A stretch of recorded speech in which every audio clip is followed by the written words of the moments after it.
Steve, you're a local businessman. Tell us how you came to be involved in Hucknall Town. Well, about 3 weeks ago I was approached by Michael Johnson and Brian Holmes at my place of work to see if I'd be prepared to invest in Hucknall. They gave me the story and the plans. I'd previously been here as a vice chairman, as you probably know, so I was au fait with what the club was about, and I knew that it was amateur status. So I decided that with Michael involved, that we'll probably be able to form the foundation to take the club forward.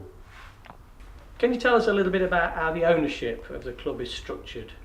Yeah, at the moment it is still a members club. The club is going through a transitional period, but they've got to have an AGM, whereas all the members will have to agree to the club becoming a limited company. Therefore, a new company will be formed. A new board of directors was introduced to the committee members, exec committee members last night, with the roles that they'll perform.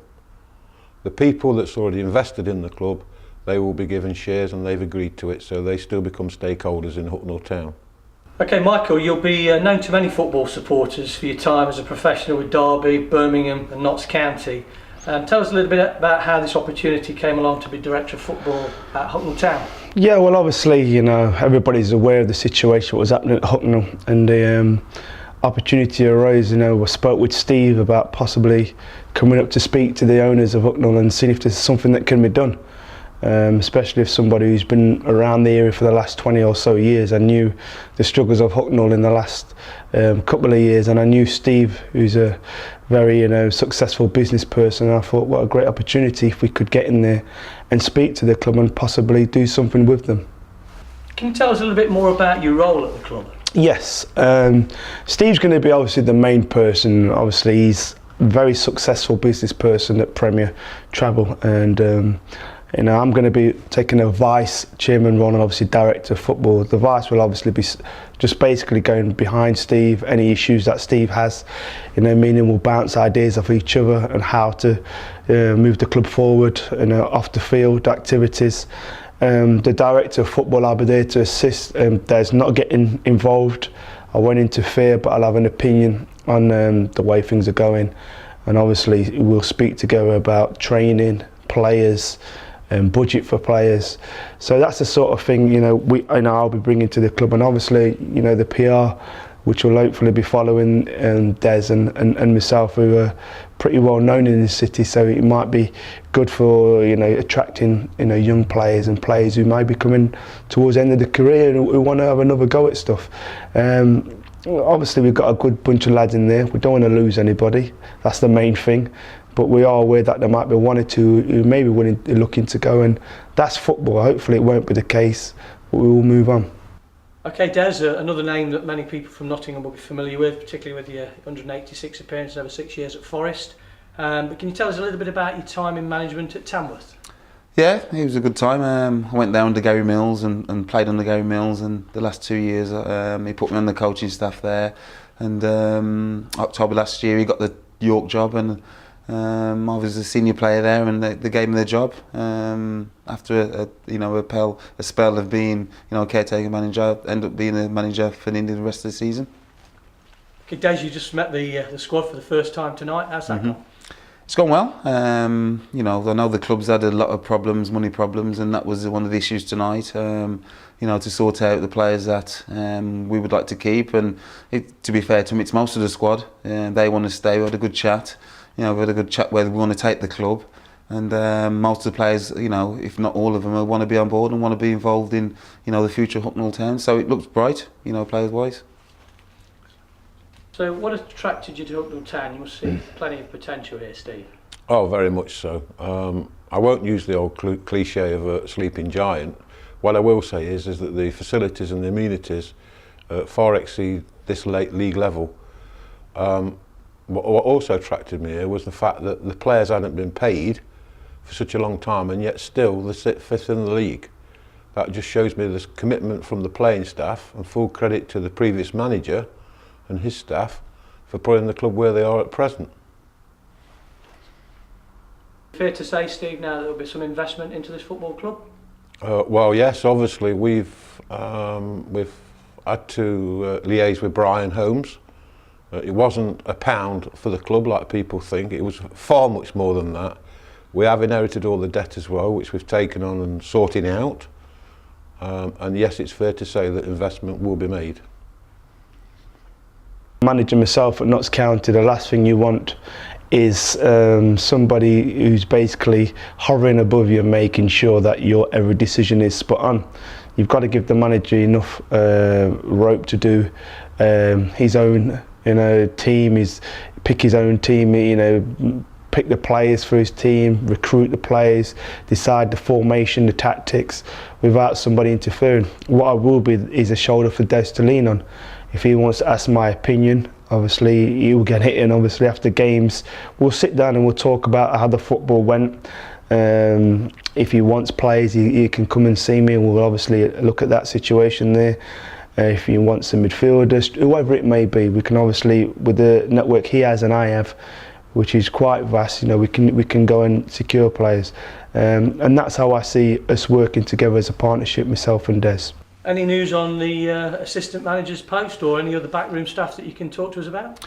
No, not really. Obviously, I've only came in last night, so obviously the old manager's gone and gone with his assistant. That leaves a couple of coaches.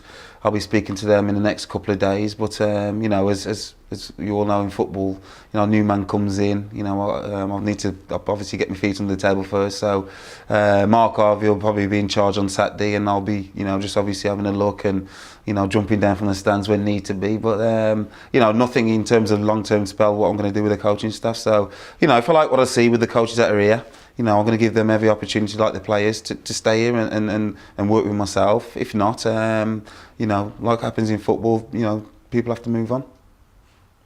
Stephen and Michael have taken over the club. Mm-hmm. Tell us a little bit about how the management position came up for yourself.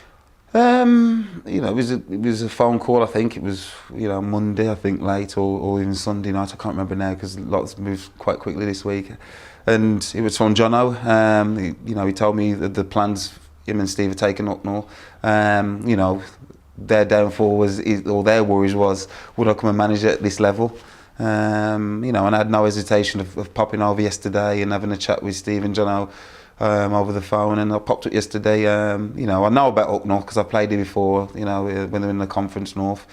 And I know that obviously they fell on hard times in the last couple of seasons, but there's great potential here now. And with Steve, who was one of the directors at Forest, backing it, he's a good man.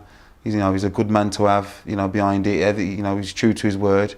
And I had no hesitation of joining him and Jono, who I knew through football, playing against him, over the years. Got two good people here, and they will drive the foot club forward. And I've had no hesitation of joining as a manager. I guess one of your key objectives will be getting more supporters through the gates. So, any initial plans to try and address that, Steve? Yeah, obviously the team are performing well on the field. What has happened in the club is the infrastructure of how the club has been set up. The club has now been put on a business level and is being run on a business model. We do have a new branding manager and commercial manager who will come on board from one of my companies, and he will be seeking ways to do it. One of the ways we've done it straight away is to put our Red 8 service, which will serve the local estates, free on match days to people who want to travel to the game so they can leave the car at home. The club's been operating on an amateur status, Steve. Do you see that changing anytime soon? Saturday they will go semi-pro. All the players are being paid as from Saturday. As a football man through and through, you must be really excited about the prospects for Hucknall Town going forward. Yeah, absolutely delighted. We wouldn't have come on board if we didn't think that we could do something special here.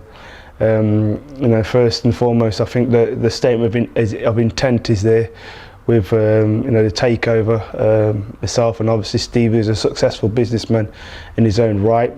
Des Lyttle, who's played at the top level of English football. Underneath some great managers, and obviously he knows this scene well. He's been at Tamworth for the last 7 years, I think, and he knows the non-league scene very well. So hopefully now that will start to rub off onto some of the fans, and hopefully they'll see that with the takeover, with the fresh impetus of us going into the schools, getting in the community. We want it to be a football club that's buzzing. When I used to play it was there was hundreds of people You know, it was a real good feel-good factor of a football club, and we want them times back. So we're making sure this is more of a community club, and there'll be more connection between ourselves as a football club and the local communities. Finally, Steve, any message you want to give for the supporters of Hucknall Town?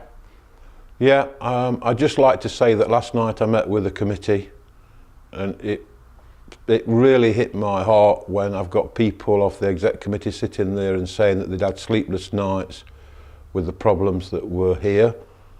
That really touched me. It just proved that there is the foundations here at this club with the good people at this club to take the club forward. We will be hopefully resurrecting the supporters club.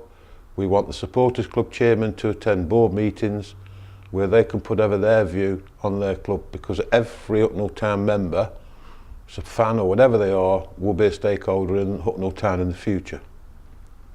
Finally, Des, have you got a message for the supporters out there? Yeah, I think it's